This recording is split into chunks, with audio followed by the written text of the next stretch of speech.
one look across a crowded street. She risked death in the mountains to find a stranger who truly saw her. Subscribe to Wild Sky Stories. Turn on the bell icon so you can do not miss any new video. Elijah Cole had gone to Denver exactly twice in the past 7 years.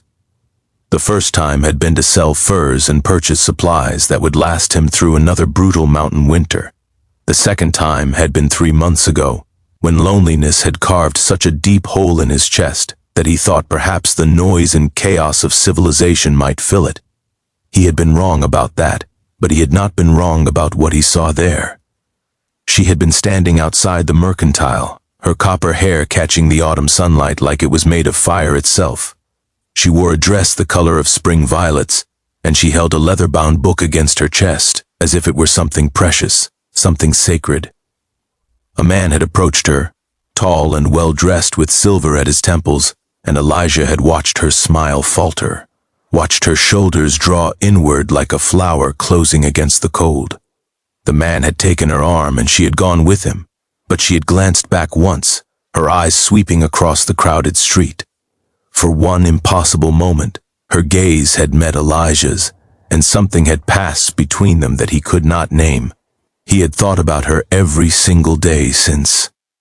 Now she stood at the edge of his valley, her violet dress replaced by something practical and worn, her copper hair escaping from a braid that looked like it had been woven days ago.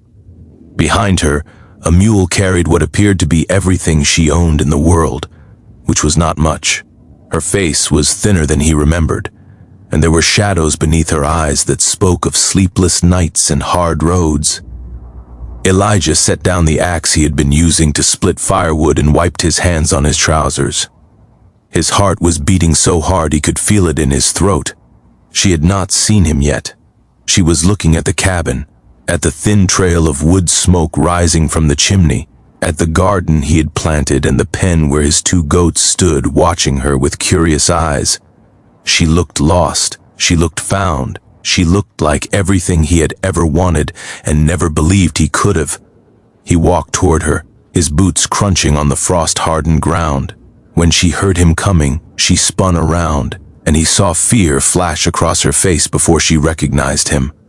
Then something else replaced the fear. Something that looked almost like relief, almost like hope. "You," she breathed. "Me," he agreed.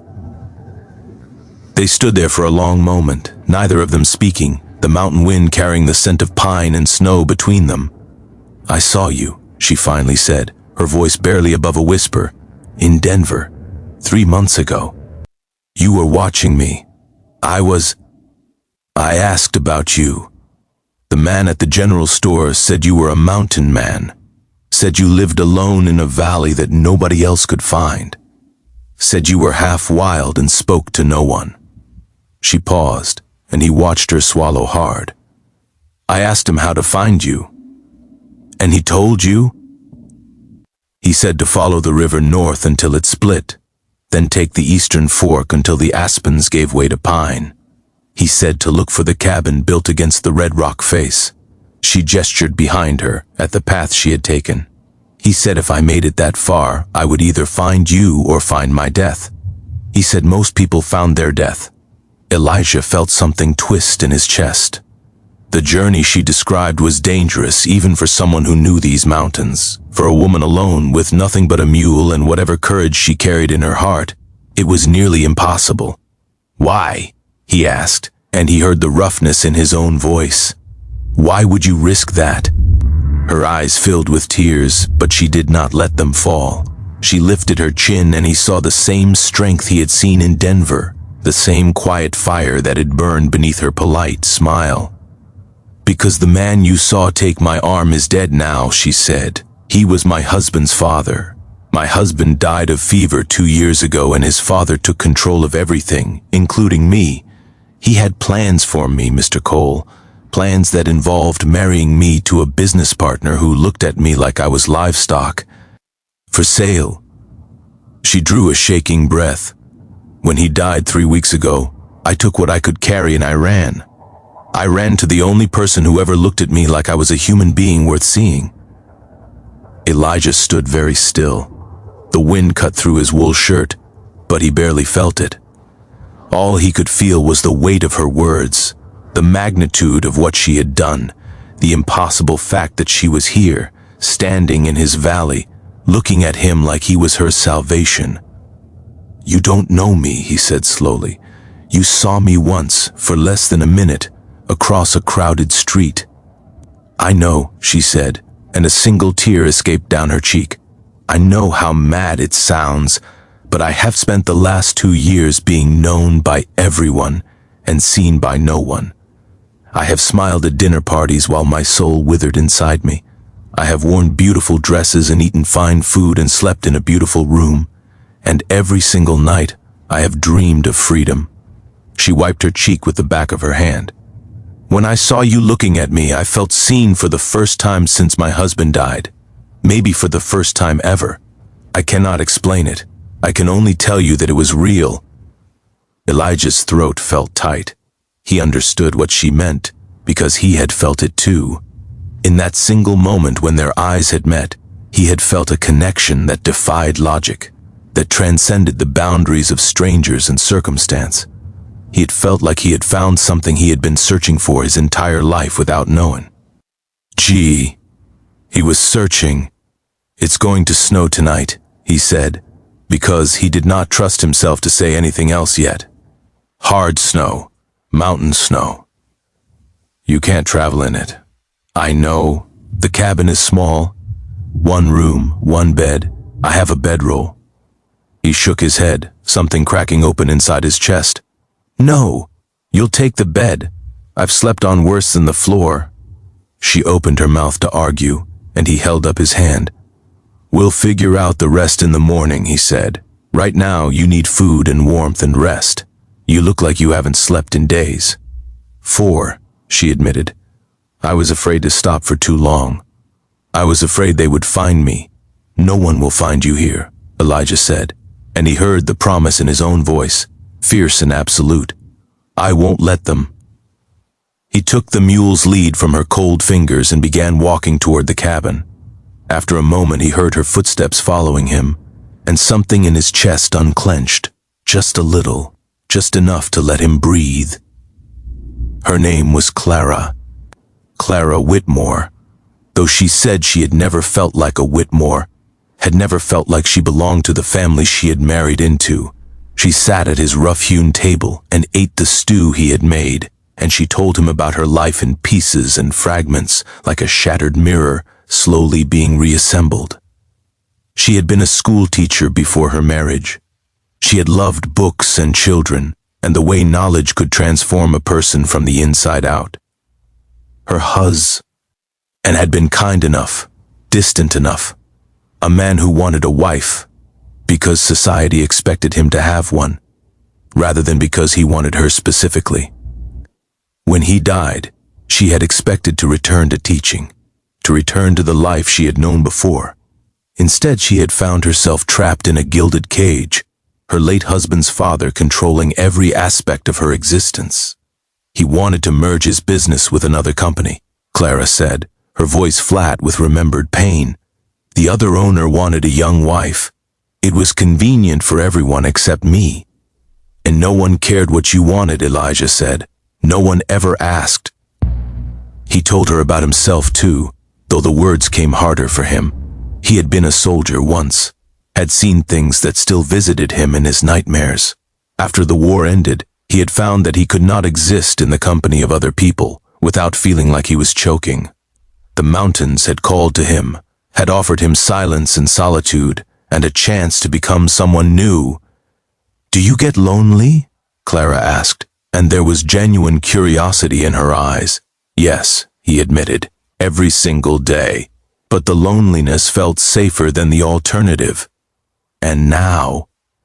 He looked at her across the table, at the firelight dancing in her copper hair, at the color that had returned to her cheeks after food and warmth.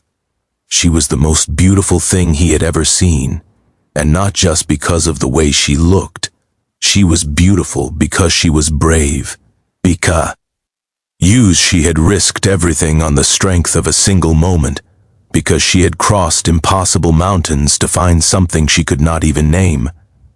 "Now I don't know," he said honestly. "Now everything feels different."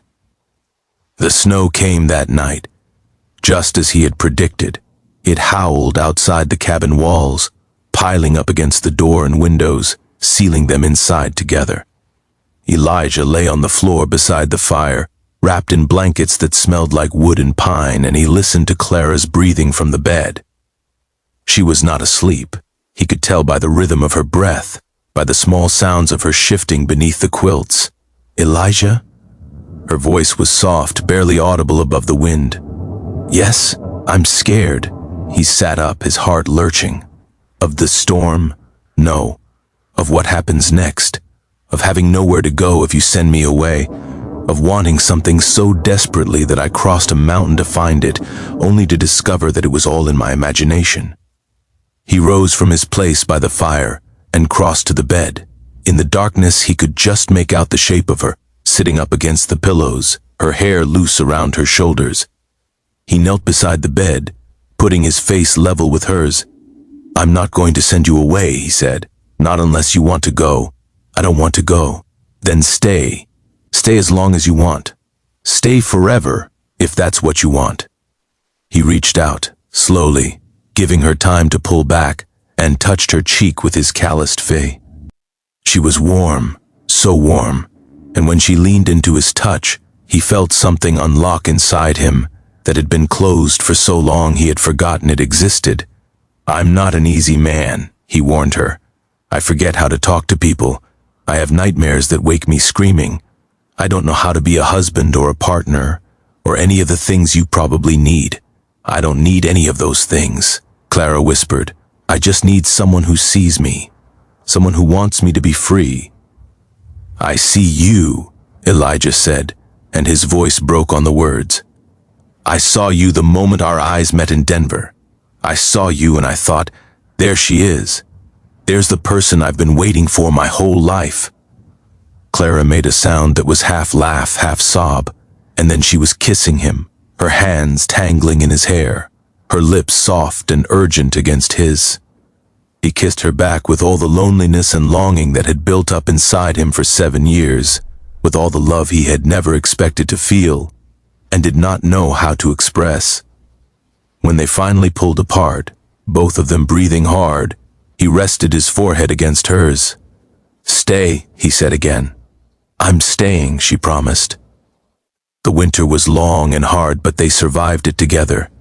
They learned each other's rhythms and habits, the way Clara hummed while she cooked and the way Elijah grew quiet before storms. They read aloud to each other from Clara's precious books, their voices filling the small cabin with words and stories and worlds beyond the mountains. They argued sometimes, about small things and large things, and then they made up, learning how to apologize and forgive and move forward together. When spring came, the snow melted and the world burst into color. Elijah showed Clara the hidden places in his valley, the waterfall that thundered down from the peaks, the meadow where wildflowers bloomed in every color imaginable, the cave where bear cubs had been born the previous winter. She showed him things too, things he had forgotten he knew, like how to laugh without restraint and how to hope for a future that extended beyond the next season. In July, a traveling preacher passed through the valley, following a path that was known only to those who had lived in these mountains for generations.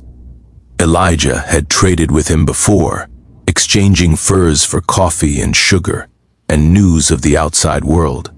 This time, he traded something different. "We'd like to be married," he said, and Clara's hand tightened in his. The preacher looked at them both, at the way they leaned toward each other, at the way their eyes kept finding each other's faces, at the love that radiated between them like heat from a fire. "I've been traveling these mountains for 30 years, he said, "and I've never seen two people who belong together more. It would be my honor." They were married in the meadow where the wildflowers bloomed, with the goats as witnesses and the mountains as their cathedral. Clara wore a dress she had sewn. Herself from fabric Elijah had traded for in the spring, and she carried a bouquet of flowers that she had picked that morning. Elijah wore his cleanest shirt and a look of wonder that he could not have hidden if he tried. When the preacher pronounced them husband and wife, Clara kissed him with tears streaming down her face, and Elijah held her so tightly that he could feel her heart beating against his chest. "I was so scared," she whispered against his lips.